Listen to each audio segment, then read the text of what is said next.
एक समय स्वर्गलोक में सबसे बड़ा कौन के प्रश्न पर 9 ग्रहों में वाद विवाद हो गया। विवाद इतना बड़ा कि परस्पर भयंकर युद्ध की स्थिति बन गई। निर्णय के लिए सभी देवता देवराज इंद्र के पास पहुंचे और बोले, हे देवराज, आपको निर्णय करना होगा कि हम में से सबसे बड़ा कौन है। देवताओं का प्रश्न सुनकर देवराज इंद्र उलझन में पड़ गए। इंद्र बोले, मैं इस प्रश्न का उत्तर देने में असमर्थ हूँ। हम सभी पृथ्वी लोक में उज्जैनी नगरी में राजा विक्रमादित्य के पास चलते हैं। देवराज इंद्र सहित सभी ग्रह उज्जैनी नगरी पहुंचे। महल में पहुंचकर जब देवताओं ने उनसे अपना प्रश्न पूछा तो राजा विक्रमादित्य भी कुछ देर के लिए परेशान हो उठे, क्योंकि सभी देवता अपनी अपनी शक्तियों के कारण महान थे। किसी को भी छोटा या बड़ा कह देने से उनके क्रोध के प्रकोप से भयंकर हानि पहुंच सकती थी। अचानक राजा विक्रमादित्य को एक उपाय सूझा और उन्होंने विभिन्न धातुओं स्वर्ण, रजत, कांसा, ताम्र, सीसा, रांगा, जस्ता, अभ्रक और लोहे के 9 आसन बनवाए। धातुओं के गुणों के अनुसार सभी आसनों को एक दूसरे के पीछे रखवाकर उन्होंने देवताओं को अपने अपने सिंहासन पर बैठने को कहा। देवताओं के बैठने के बाद राजा विक्रमादित्य ने कहा, आपका निर्णय तो स्वयं हो गया। जो सबसे पहले सिंहासन पर विराजमान है वही सबसे बड़ा है। राजा विक्रमादित्य के निर्णय को सुनकर शनि देवता ने सबसे पीछे आसन पर बैठने के कारण अपने को छोटा जानकर क्रोधित होकर कहा, राजा विक्रमादित्य, तुमने मुझे सबसे पीछे बैठाकर मेरा अपमान किया है। तुम मेरी शक्तियों से परिचित नहीं हो। मैं तुम्हारा सर्वनाश कर दूंगा। शनि देव ने कहा, सूर्य एक राशि पर 1 महीने, चंद्रमा 2.25 दिन, मंगल 1.5 महीने, बुध और शुक्र 1 महीने, बृहस्पति 13 महीने रहते हैं, लेकिन मैं किसी राशि पर 7.5 वर्ष तक रहता हूँ। बड़े बड़े देवताओं को मैंने अपने प्रकोप से पीड़ित किया है। राम को 7.5 के कारण ही वन में जाकर रहना पड़ा और रावण को 7.5 के कारण ही युद्ध में मृत्यु का शिकार बनना पड़ा। राजा, अब तुम भी मेरे प्रकोप से नहीं बच सकोगे। इसके बाद अन्य ग्रहों के देवता तो प्रसन्नता के साथ चले गए, परंतु शनि देव बड़े क्रोध के साथ वहां से विदा हुए। राजा विक्रमादित्य पहले की तरह ही न्याय करते रहे। उनके राज्य में सभी स्त्री पुरुष बहुत आनंद से जीवन यापन कर रहे थे। कुछ दिन ऐसे ही बीत गए। उधर शनि देवता अपने अपमान को भूले नहीं थे। विक्रमादित्य से बदला लेने के लिए एक दिन शनि देव ने घोड़े के व्यापारी का रूप धारण किया और बहुत से घोड़ों के साथ उज्जैनी नगरी पहुंचे। राजा विक्रमादित्य ने राज्य में किसी घोड़े के व्यापारी के आने का समाचार सुना तो अपने अश्वपाल को कुछ घोड़े खरीदने के लिए भेजा। घोड़े बहुत कीमती थे। अश्वपाल ने जब वापस लौटकर इस संबंध में बताया तो राजा विक्रमादित्य ने स्वयं आकर एक सुंदर और शक्तिशाली घोड़े को पसंद किया। घोड़े की चाल देखने के लिए राजा उस घोड़े पर सवार हुए तो वे घोड़ा बिजली की गति से दौड़ पड़ा।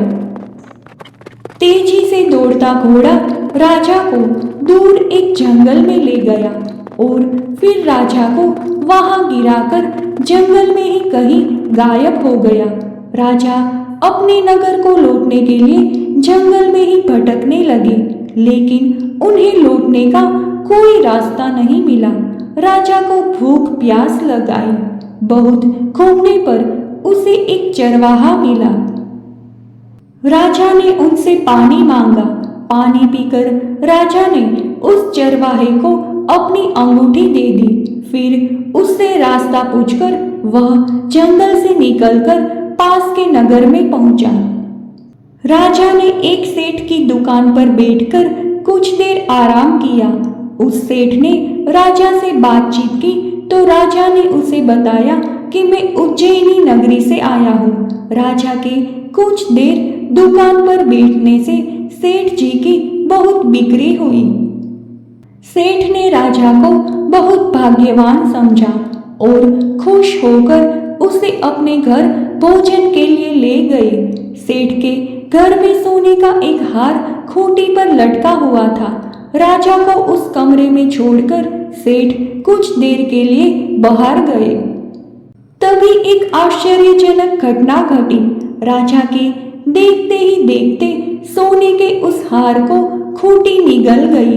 सेठ ने कमरे में लौटकर हार को गायब देखा तो चोरी का संदेह राजा पर ही किया, क्योंकि उस कमरे में राजा ही अकेला बैठा था।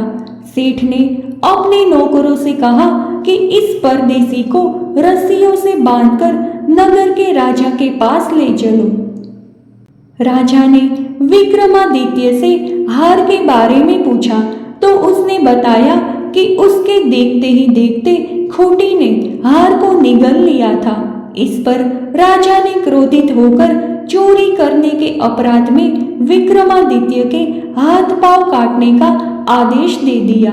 राजा विक्रमादित्य के हाथ पांव काटकर उसे नगर की सड़क पर छोड़ दिया गया। कुछ दिन बाद एक तेली उसे उठाकर अपने घर ले गया और उसे अपने कोल्हू पर बैठा दिया। राजा आवाज देकर बैलों को हाँकता रहता। इस तरह तेली का बैल चलता रहता और राजा को भोजन मिलता रहा। शनि के प्रकोप की 7.5 पूरी होने पर वर्षा ऋतु प्रारंभ हुई। राजा विक्रमादित्य एक रात मेघ मल्हार गा रहा था कि तभी नगर के राजा की लड़की राजकुमारी मोहिनी रथ पर सवार उसी तेली के घर के पास से गुजरी। उसने मेघ मल्हार सुना तो उसे बहुत अच्छा लगा और दासी को भेजकर गाने वाले को बुला लाने को कहा। दासी ने लौटकर राजकुमारी को अपंग राजा के बारे में सब कुछ बता दिया। राजकुमारी उसके मेघ मल्हार से बहुत मोहित हुई, अतः उसने सब कुछ जानकर भी अपंग राजा से विवाह करने का निश्चय कर लिया। राजकुमारी ने अपने माता पिता से जब ये बात कही तो वे हैरान रह गए। रानी ने मोहिनी को समझाया, बेटी तेरे भाग्य में तो किसी राजा की रानी होना लिखा है, फिर तू उस अपंग से विवाह करके अपने पांव पर कुल्हाड़ी क्यों मार रही है। राजकुमारी ने अपनी जीत नहीं छोड़ी। अपनी जीत पूरी करने के लिए उसने भोजन करना छोड़ दिया और प्राण त्याग देने का निश्चय कर लिया। आखिरकार राजा रानी को विवश होकर अपंग विक्रमादित्य से राजकुमारी का विवाह करना पड़ा। विवाह के बाद राजा विक्रमादित्य और राजकुमारी तेली के घर में रहने लगे। उसी रात स्वप्न में शनिदेव ने राजा से कहा, राजा तुमने मेरा प्रकोप देख लिया। मैंने तुम्हें अपने अपमान का दंड दिया है। राजा ने शनिदेव से क्षमा करने को कहा और प्रार्थना की, हे शनिदेव आपने जितना दुख मुझे दिया है अन्य किसी को न देना। शनिदेव ने कुछ सोचकर कहा, हे राजा मैं तुम्हारी प्रार्थना स्वीकार करता हूँ। जो कोई भी स्त्री पुरुष मेरी पूजा करेगा, शनिवार को व्रत करके मेरी व्रत कथा सुनेगा, उस पर मेरी अनुकंपा बनी रहेगी। प्रातःकाल जब राजा विक्रमादित्य की नींद खुली तो अपने हाथ पांव को देखकर राजा को बहुत खुशी हुई। उसने मन ही मन शनिदेव को प्रणाम किया। राजकुमारी भी राजा के हाथ पांव सही सलामत देखकर आश्चर्य में डूब गई। तब राजा विक्रमादित्य ने अपना परिचय देते हुए शनिदेव के प्रकोप की सारी कहानी सुनाई। सेठ को जब इस बात का पता चला तो दौड़ता हुआ तेली के घर पहुंचा और राजा के चरणों में गिरकर क्षमा मांगने लगा। राजा ने उसे क्षमा कर दिया क्योंकि ये सब तो शनिदेव के प्रकोप के कारण ही हुआ था। सेठ राजा को अपने घर ले गया और उसे भोजन कराया। भोजन करते समय वहां एक आश्चर्यजनक घटना घटी। सबके देखते ही देखते उस खूंटी ने हार उगल दिया।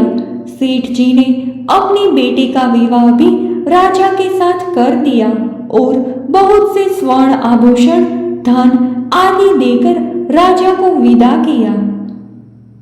राजा विक्रमादित्य राजकुमारी मोहिनी और सेठ की बेटी के साथ उज्जैनी पहुंचे तो नगरवासियों ने हर्षोल्लास के साथ उनका स्वागत किया। अगले दिन राजा विक्रमादित्य ने पूरे राज्य में घोषणा कराई कि शनि देव सब देवों में सर्वश्रेष्ठ है। प्रत्येक स्त्री पुरुष शनिवार को उनका व्रत करे और व्रत कथा अवश्य सुने। राजा विक्रमादित्य की घोषणा से शनिदेव बहुत प्रसन्न हुए। शनिवार का व्रत करने और व्रत कथा सुनने के कारण सभी लोगों की मनोकामनाएं शनिदेव की अनुकंपा से पूरी होने लगी।